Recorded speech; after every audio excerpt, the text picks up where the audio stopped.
Bon enfin, comme il a perdu à papier, caillou, ciseaux, l'enfant singe va chasser.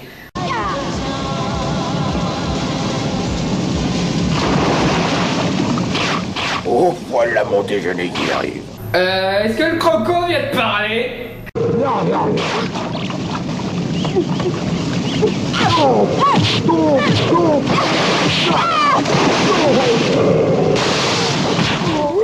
Je vais t'apprendre les bonnes manières, à la casserole. Wow, badass.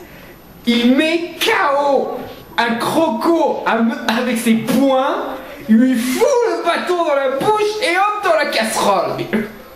Wow. Pendant ce temps, le grand-père de l'enfant singe se fait attaquer par les Stormtroopers en robe.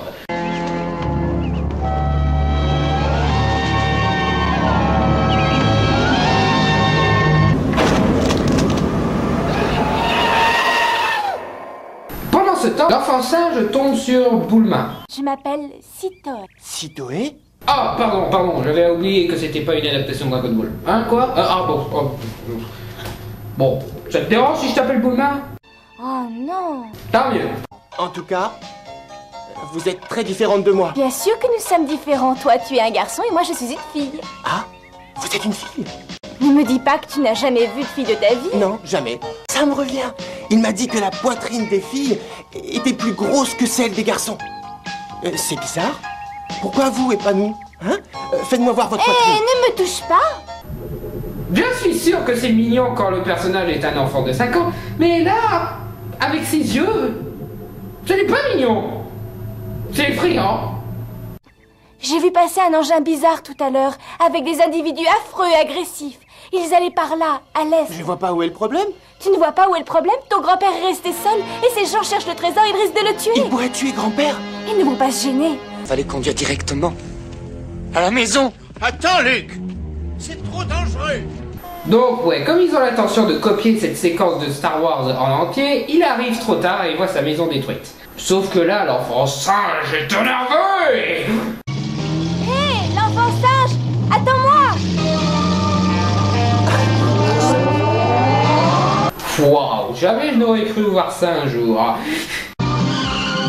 Mais tu as ta foi dans ton ciel, putain de merde!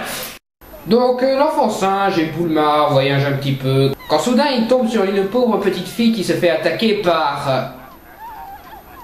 Kakaman? Je suis le chef du village, on me respecte.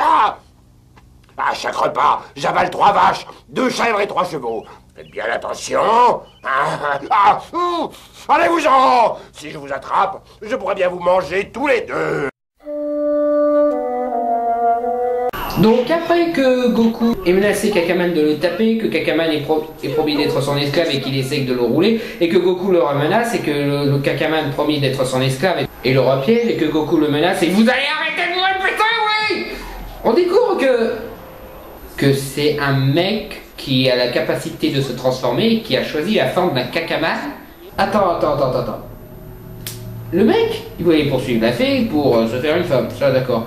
Alors pourquoi il choisit de prendre la forme de Kakaman au lieu de prendre la forme de, je sais pas moi, Brad Pitt par exemple? Donc après que Kakaman ait décidé définitivement d'être l'esclave de Goku, non cette fois il va pas essayer de le refouler parce que lui aussi il en a marre de se répéter, ils se font attaquer par Clint Eastwood. Et mon maître, Ah, et le frère albinos de Yago. Kiki. Monsieur Westwood. Westwood? Ça se voit un petit peu que vous essayez de rimer avec Clint Eastwood. Mais enfin, le personnage de Westwood, je dois l'avouer, avec sa veste, son chapeau, ses lunettes de soleil, sa mitraillette, bref, il n'y a aucun doute là-dessus, c'est le personnage le plus classe du film. C'était... Non mais franchement, c'est à croire que vous faites exprès que le film soit ridicule. Vous aviez le choix entre une parodie de Clint Eastwood mais quand même classe, et une tafiole avec une cape jaune. Eh oh! Y a pas à hésiter! Surtout si vous essayez de rendre le mec effrayant!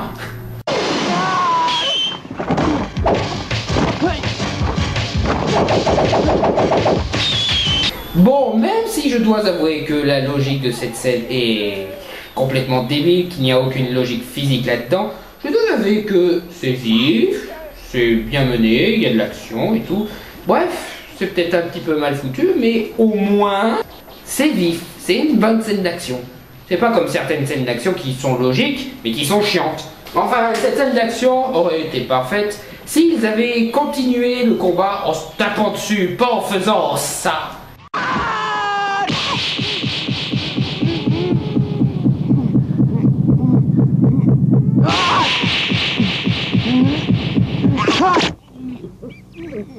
C'est un mec qui t'a menacé de mort, et toi, tu es un guerrier protecteur d'un super pouvoir de l'univers.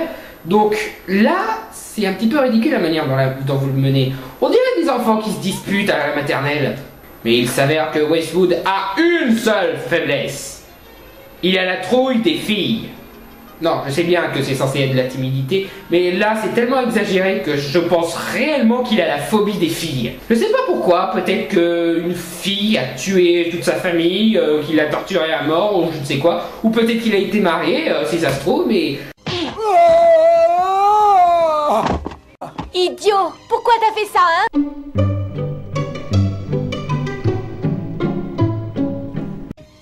Tout va bien? Réponds-moi. Allez, accrochez-vous, tant pis si je cours plus vite que vous. Donc, après ça, les héros se font un petit feu de camp et essaient de comprendre ce qui se passe. J'ai perdu toute ma famille. Comment ça? Nous vivions dans un village sans histoire. Mais pour la perle du dragon, des monstres les ont tués. Ils étaient commandés par un monstre cornu. Ils ont tué tout le monde, puis ils ont tout fait exploser. Mon père est resté pour défendre la perle du dragon et il a été tué lui aussi. En courant à son secours, ma mère a été tuée à son tour.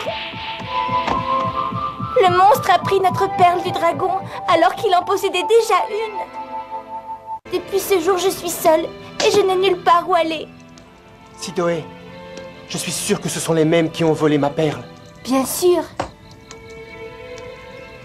Ainsi donc, ils ont pris la perle de ton village. Ils ont maintenant celle de l'enfant singe. Ce qui fait Ce 3. qui veut dire qu'ils ont 3 perles du dragon. J'en possède une. Ouais, 4. Mais alors, ça veut dire qu'il y en a 7 en tout. De quoi? 7 en tout. Attends. Tu as découvert qu'il y a 4 boules, t'en déduis qu'il y en a 7? Où est-ce que t'as appris les maths? Chez Fox Kids? 7 en tout. Tu ne le savais pas? Un jour, quelqu'un m'a parlé d'une légende concernant ces perles. Si on les réunit, le ciel s'ouvre pour faire apparaître un gigantesque dragon de lumière. D'accord, ça fait partie de la mystique légende. Bon alors, en gros, ouais, ces boules qui se font voler les unes après les autres sont en réalité des Dragon Ball. 7 boules mystiques qui, une fois réunies, permettent de réaliser n'importe quel vœu. Et bien sûr, le maître cornu veut utiliser les 7 boules pour devenir le maître du monde. Donc la petite équipe décide de s'organiser pour aller retrouver l'homme tortue. Vous voulez dire tortue géniale? Parce qu'il s'avère que lui aussi a une Dragon Ball et qu'il est capable de les aider à combattre le terrible roi cornu. Seulement ils sont espionnés par Westwood, qui est espionné par un des agents du roi cornu. Franchement, au point où vous en êtes, vous auriez pu accentuer la comédie et faire en sorte que l'agent du roi cornu soit espionné par tel personnage, que tel personnage soit espionné par tel personnage, et que tel personnage soit espionné par Goku et sa bande. Tant qu'à faire. Donc Westwood ayant aussi une Dragon Ball, il espère les récupérer pour se débarrasser psychologiquement de sa phobie des filles. Et il décide de retourner l'homme tortue contre Goku et sa bande. Et c'est là qu'on nous présente Tortue Géniale.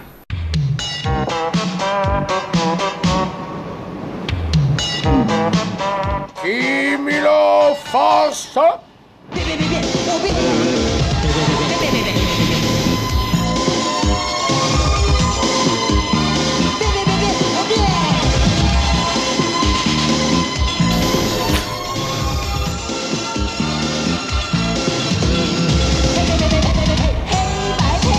N'empêche, il y en a beaucoup qui reprochent à Dragon Ball Evolution d'avoir un petit côté tectonique, mais...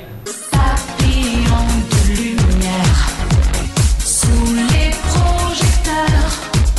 Donc en fait, cette danse est pour invoquer une espèce de nuage vivant qui sert de monture apparemment. Aïe. Nuage magique, je t'ordonne de m'emmener sur ton dos pour aller chercher de Super Nana. Go! Alors, allez, misérable abruti, en route.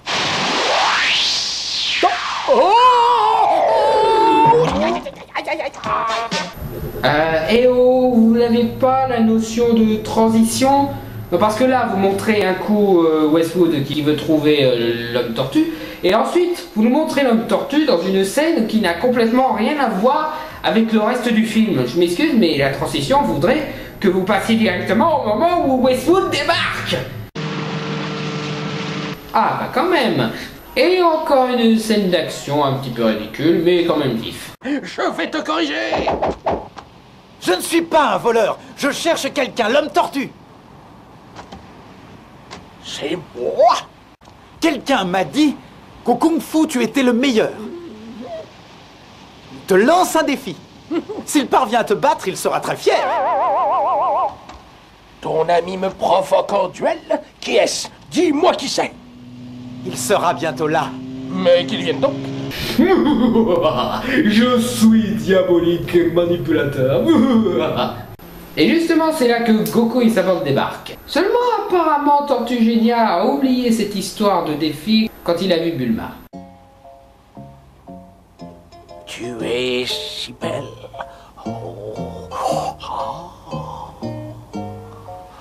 Tu es belle.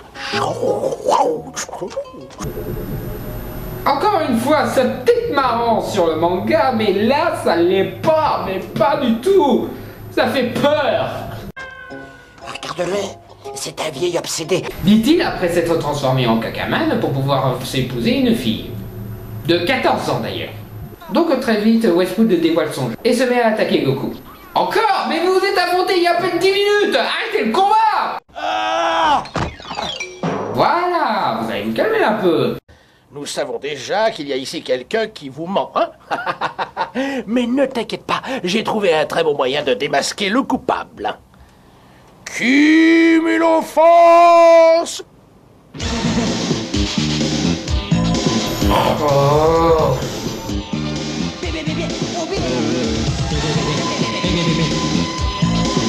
Fais venir ce putain de nuage!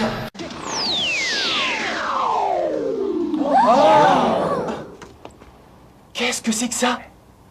Pauvre cloche! Tu sais ce que c'est, toi? Un nuage magique en douille! Exact!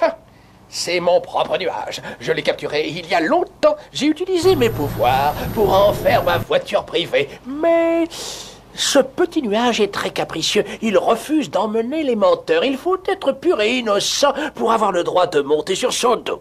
Ah, je vois. Et est-ce que vous avez le droit? Moi? Oh, oui, bien sûr. Quelle drôle de question. Ta gueule! Toi, monte dessus! Voilà, toi, monte dessus! Voilà, c'est fait! Gentil, méchant, passez au reste! Donc il s'avère que Tortue Génia a bien entendu une Dragon Ball, mais qu'il acceptera de la donner à Goku et sa bande seulement si Bulma enlève le haut. Pendant que tu y es, demande-lui carrément de se mettre à poil dans ton lit, hein. Seulement, comme sauver le monde et les 6 milliards d'habitants de cette putain de planète n'est pas une motivation suffisante à Bulma pour enlever simplement le soutien-gorge, il faut un appel à Kakaman pour qu'il se transforme en Bulma pour pouvoir enlever le soutif à sa... mon dieu! Non! Oh mon dieu! Oh mon dieu! Change de forme! S'il te plaît! Change de forme! Regarde Kakaman si tu veux, mais change de forme!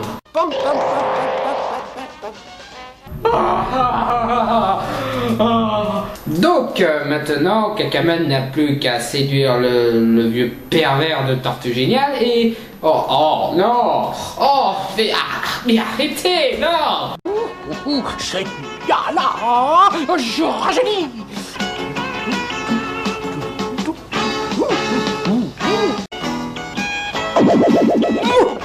Mais enlève-le tout de suite qu'on en finisse!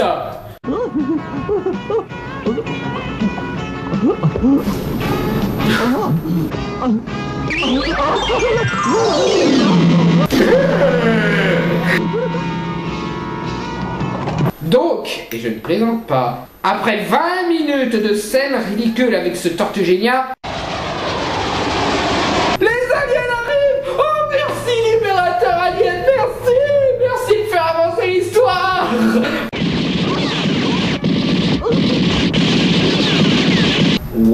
il est vraiment, mais alors vraiment flexible pour entrer dans un cartable qui fait ça d'épaisseur. Malheureusement, les Stormtroopers en robe sont trop nombreux et trop puissants. Et Goku et sa bande n'ont plus qu'un seul choix. Prendre leur courage à deux mains et s'enfuir.